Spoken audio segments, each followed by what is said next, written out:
ICSE examination 2024 स्पेसमेंट paper का ही ये MCQ question है। एक ऑब्जर्वर पॉइंट ई पर है और वो एक लैंप पोस्ट ए बी को देखता है। तो देखा गया कि point E, point D, point C, ये 3 पॉइंट्स है जहां से उसने ऑब्जर्व किया कि angle of elevation of the lamp post are gamma from point E and beta from point D and from point C, he finds that the angle of elevation is alpha. तो हमको find करना है कि कौन सा relationship सही है।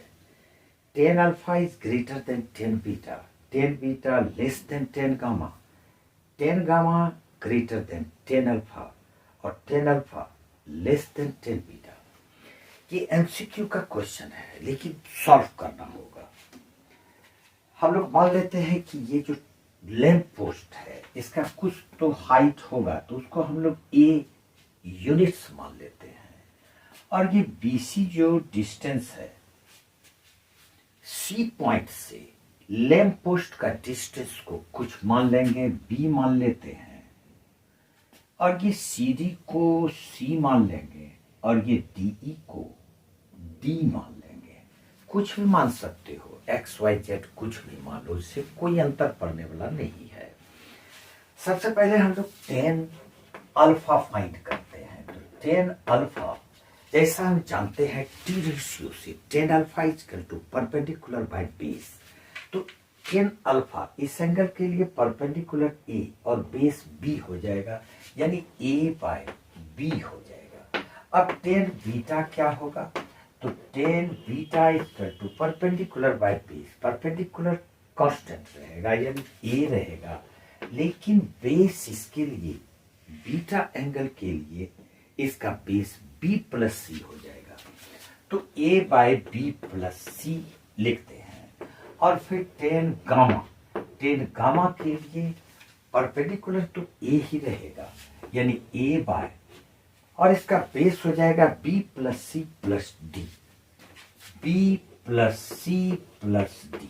अब हमको जो रिलेशन फाइंड करना है कि कौन सा रिलेशन सत्य है। तो इसमें सबसे पहले हम लोग देखते हैं कि सबका न्यूमरेटर तो सेम है, सारे तीनों रेशियोज का न्यूमरेटर ए ही है, बराबर है, लेकिन डिनोमिनेटर बी है और बी प्लस सी और b plus C plus D.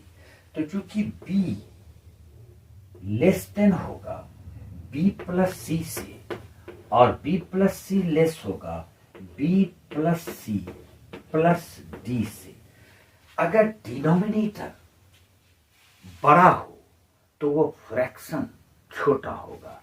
यानी कि अगर b सबसे छोटा है तो ये वाला फ्रैक्शन यानी कि a बाय बी ये ग्रेटर होगा A by B plus C से, और यह ग्रेटर होगा A by B plus C plus D से। क्योंकि न्यूमरेटर तीनों का इक्वल है तो डिनोमिनेटर पर डिसाइड करेगा, जिसका डिनोमिनेटर बड़ा होगा वो फ्रैक्शन छोटा होगा। तो सबसे बड़ा ये है यानी A by B plus C plus D, तो ये सबसे छोटा होगा। अब a बाय बी क्या है? a बाय बी है 10 अल्फा, तो 10 alpha is greater than a by B plus C 10 beta है और ग्रेटर देन 10 गामा लिखेंगे a by B plus C plus D को, तो ये गामा हो गया 10 गामा। अब कौन सा रिलेशनशिप सत्य है? 10 alpha is greater than 10 beta, 10 alpha is greater than 10 beta, ये तो सत्य है। 10 beta is less than 10 gamma, 10 beta is less than 10 gamma नहीं, यहां पर तो 10 बीटा ग्रेटर है इसलिए ये गलत होगा। 10 gamma is greater than 10 alpha, 10 gamma और 10 अल्फा। तो यहां पर हम देखते हैं कि 10 alpha is greater than 10 gamma होगा, लेकिन यहां पर क्वेश्चन में है 10 गामा इज ग्रेटर देन, तो ये भी गलत है। और 10 alpha is less than 10 beta हो ही नहीं सकता है, क्योंकि 10 alpha is greater than 10 beta है, तो ये भी गलत है। यानी सही ऑप्शन इसका ऑप्शन नंबर 1 हो।